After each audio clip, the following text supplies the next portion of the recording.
B plus adjectives. B B B කියලා කියන්නේ B ක්‍රියාපදය. B ක්‍රියාපද. B ක්‍රියාපද මොනවද කියලා බලමු. B ක්‍රියාපද තමයි is, am, are. B verbs. B verbs කියලා කියන්නේ B ක්‍රියාපද. ඒකට නම B මයි. B verbs. B ක්‍රියාපද. is, am, are. මේවර ඇක්ෂන් එකක් පේන්නේ නැහැ. ඒ කියන්නේ ක්‍රියාවක් සාමාන්‍ය ක්‍රියාපදයක් වගේ නෙමෙයි මේ. B සාමාන්‍ය ක්‍රියාපදයක් වගේ නෙමෙයි B verb එක. ඒ කියන්නේ පේන්නේ නැහැ නිකන්. අදෘශ්‍යමානයි. ඇත්තටම මේකේ තේරුම ඉන්නවා තියනවා කියන එක තියෙන්නේ. ඉන්නවා තියනවා. තව එකක් තියෙනවා අර වේ කියලා. වෙනවා කියන එක. ඒක සිංහලේ එහෙම අමුවටම ලයින් වෙන්නේ නැහැ. මේ අර මම ගුරුවරයෙක් වේ I am a teacher. ඒක මම ගුරුවරයෙක් කියන තමයි එන්නේ. එතනින් එන්නේ. නැත්තම් ගොඩාක් දුරට එන්නේ is am මාකේ ඉන්නවා තියනවා කියන එක තමයි එන්නේ. ඉන්නවා තියනවා. මේක භාවිතා කරන්නේ වර්තමාන කාලේ present එකේ. present past එකේ B verbs දෙකක් තියෙනවා. was, were. එතකොට හිටියා තිබුණා කියලා එනවා. මේක past එකේ. අනිත් එක තමයි අනාගත කාලේ. will be. මේ future එකේ. future B verb. එතකොට ඔක්කොම B verbs තියෙනවා 6ක්. B verbs 6ක් තියෙනවා. දැන් අපි දැන් මේ වෙලාවේ මේකේ කතා කරන්නේ මෙන්න මේ is am present එකේ භාවිතා කරන B verb එකයි adjective එක කොහොමද භාවිතා කරලා වාක්‍යයක් හදාගෙන කොහොමද ඒක ස්පෝකන් එකට කොහොමද ස්පීක් කරන්න කියන එක. right. B verbs වල මේ තමයි B verbs. B ක්‍රියාපද. වෙන්නේ නැහැ මේක නිකන්. හොල්මන් වගේ නිකන්. ඉන්නවා වෙනවා ඒ වගේ එකක් තියෙන්නේ. ඇක්ෂන් එක පේන්නේ නැහැ කියලා කියන්නේ. දැන් වාක්‍යයක් ලියද්දී පටන් ගද්දි කතා කරද්දි කොහොම සබ්ජෙක්ට් එකක් එන්නේ බෑ. ඒක දන්නවනේ පොදු කාර්යය තමයි සබ්ජෙක්ට් එකක් එන්නේ. I, we, you, they, he, she, it. any name, any singular name or any plural name. right. මම මෙතන ගොඩාක් දුරට දාන්නේ I. يعني මම කියන එක දානවා. ඊට පස්සේ හදා ගන්න පුළුවන් ඇත්තටම ඔයගොල්ලන්. right. I B verb එක I එකත් එක්ක භාවිතා කරන්නේ am. B verb එකත් I එකත් එක්ක භාවිතා කරන B verb එක තමයි am කියන එක. am. දැන් ඔන්න දාගන්න ඕනේ adjectives. I am happy. I am happy. ඒ කියන්නේ මට සතුටුයි. මට සතුටුයි කියන එක. I am happy. ඒ වගේම තමයි I am sad. adjective එකක් දාන්න. I am sad. මට දුකයි. I am sick. මට අසනීපයි. Today I am sick. අද මට අසනීපයි. අපි කියන්නේ ඒ හින්දා මට එන්න බෑ. නේ? ඒ හින්දා මට අද එන්න විදිහක් නෑ. මට අසනීපයි. I am sick. මට අසනීපයි. තව කියන්න පුළුවන් මේකෙම අනිත් පැත්ත I am well. මට සනීපයි. දැන් හොඳයි. Now I am well. Now I am better. දැන් වඩාත් හොඳයි. ගොඩක් හොඳයි කියන එක දාන්න. adjective එක.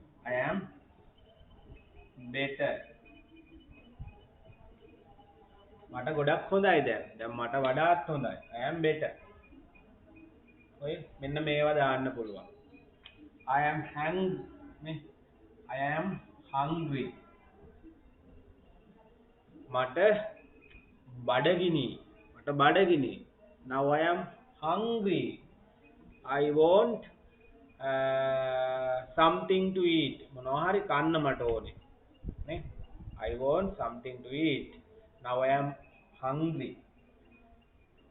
දැන් මට බඩගිනි කියන එක. I am angry කියලා කියන්නේ තරහයි කියන එක.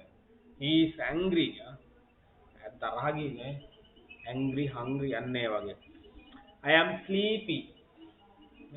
I am sleepy. I am sleepy කියලා කියන්නේ මට නිදිමතයි. Now I am sleepy. මට නිදිමතයි. Now I am sleepy. මට නිදිමතයි.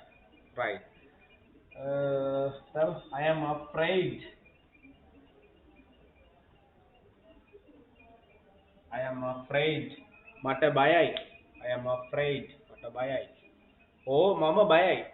මම බයයි. පොලිසියට මම බයයි අන්න ඒ වගේ. I am afraid. මට බයයි. දැන් මම බයයි. මට I am afraid. I am able.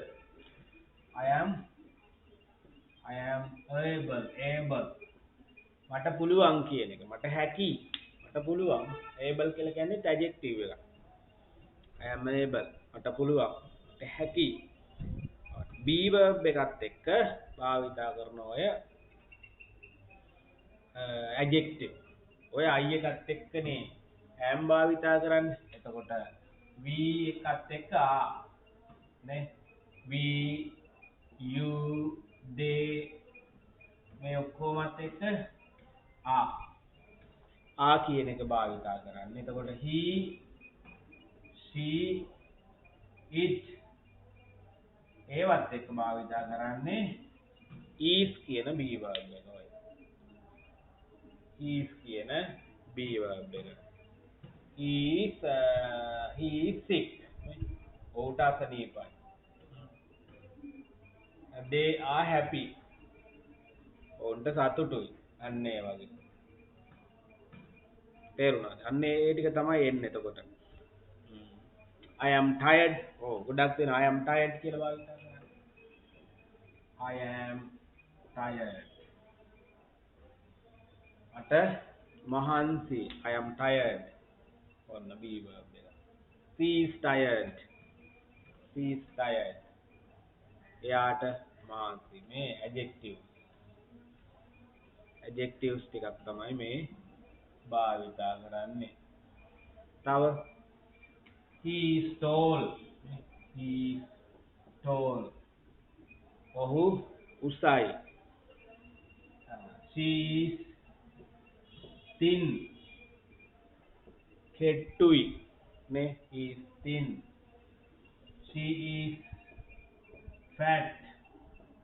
මහතයි. She is fat. ඇය මහතයි. ඕව තමයි adjective.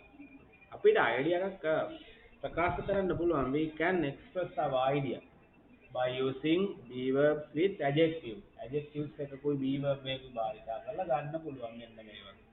spoken එකේදී ගොඩාක් දුරට මේවා එනවා. spoken එකේදී practice කරද්දී මේක practice කරන්න මේ මූලික ටිකක් be verbs be එකත් එක්ක adjectives ගොඩක් දුරට කතා කරද්දී මේක එනවා. උතර practice කරන්න ඕනේ. මේ යන්න practice කරන්නයි ඕනේ.